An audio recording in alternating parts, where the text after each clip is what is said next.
नमस्कार दोस्तों, हमारे चैनल भवानी विश्वकर्मा में आपका स्वागत है।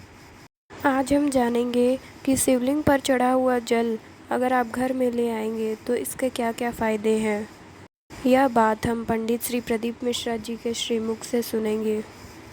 लेकिन इस वीडियो को देखने से पहले हमारे चैनल को सब्सक्राइब करना ना भूलें और इस वीडियो को अंत तक ज़रूर देखें, तभी आपको हमारी सारी बातें समझ में आएंगी।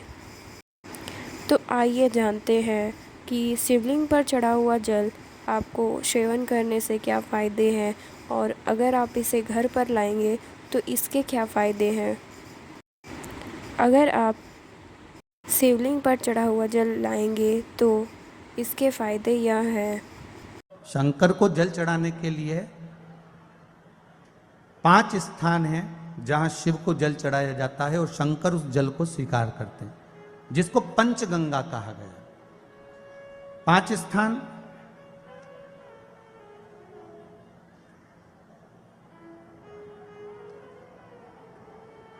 अच्छे से समझ लीजिएगा। जब भी शिव मंदिर में जाएं तो ये 5 ये रखा है शिवलिंग,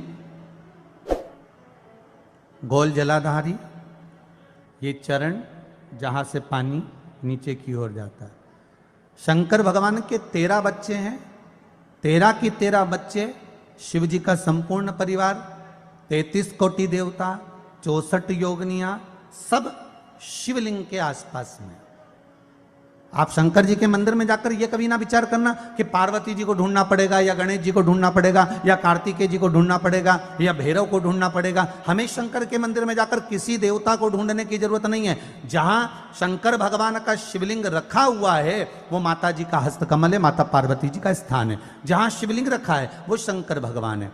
जहां जलाधारी है उस जलाधारी के पास में जहां पानी बहता है बीच में अशोक सुंदरी का स्थान है। जहां से पानी बह रहा है उसका राइट भाग वहां गणेश जी का स्थान है, लेफ्ट भाग कार्तिकेय जी का स्थान है। शंकर भगवान के ऊपर जो जल गिर रहा है वो शंकर भगवान की 5 लड़कियां जया, विषहरा, शामलीबारी, दौतली, देव, ये शंकर जी की 5 बेटियां ऊपर हैं। जहां से पानी बहकर उस निकासी से, जहां नाली बनी रहती है, पानी जहां से निकलकर बाहर मंदिर के जा रहा है वो 33 कोटि देवताओं का स्थान है। इसलिए सारे मंदिरों की परिक्रमा हो सकती है पर शंकर जी के मंदिर की परिक्रमा नहीं करते, क्योंकि वो जल जो जा रहा है वो 33 कोटि देवताओं का स्थान है, उसको हम लांग नहीं सकते। वो स्थान जल चढ़ाते समय आप इसका स्मरण रखें।